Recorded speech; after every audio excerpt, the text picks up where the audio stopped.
By us demystifying it, by sharing our experiences, by talking about it with our children, ourselves, with the Me Too movement, we are actually taking the power away from the perpetrators. Before they turn 18, 1 in 4 girls and 1 in 6 boys will have an unwanted sexual experience. A sex offender is not the average criminal. They are very different. They are generally higher educated.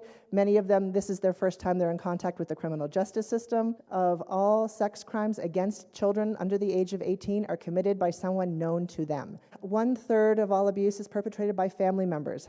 The term grooming are the strategies that a perpetrator uses to prepare a victim for abuse so that they can go to commit the abuse undetected. Part of sexual abuse prevention or sexual violence prevention in general is talking about healthy sexuality. Kids who have body confidence are more likely to then be able to get out of situations that may be risky. They are also more likely to say no, to tell parents. We have, as a culture, made people feel shameful about their bodies, about sex in general. And the more that we take away that shame, the more that it's easy for us to then talk about these things and then to report them. Be open about sexuality and answer your children's questions about how babies are made. You also want to start talking about healthy relationships. They are, having relationships with other people, and you want to start talking about what consent means and what a healthy relationship looks like. Talk about the values that you have. There are some families, the values are that you don't have sex before you're married, and that's fine, but you talk to your kids about those values.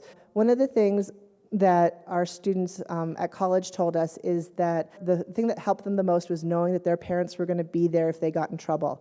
As parents, our job is to help kids take it as a teachable moment. What is consent? You have to have cooperation. You have to have free will, so you cannot be coerced into the sexual activity. You have to ask for consent each time. If you are forcing somebody to engage in sexual behavior with you, that is not consent. If you violate these, you can be charged with sexual abuse. When you're talking to your kids, you're teaching them to ask permission, like you saw in the video. You're also asking them for permission in everyday life. So you are giving them the respect to ask them, can I do this? Do you want to do this? Being drunk or being high is not an excuse that will get you off the hook. You're still responsible for your behavior. Always encourage your teen, your tween, if drinking or drugs are involved, you cannot get consent, and don't engage in sexual behavior.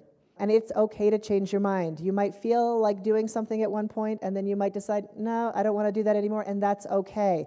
About 1/4 of 11 to 12-year-olds have accessed pornography online. So you want to make sure that you know what your children are looking at. So look at browser histories when possible. Those teens who do that are more likely to engage in more sexual harassment and more perpetration of sexual violence because of these beliefs. This is really great that you are here and listening to this, because this is going to empower you to keep yourself safe. And remember that sexual abuse is preventable and not inevitable.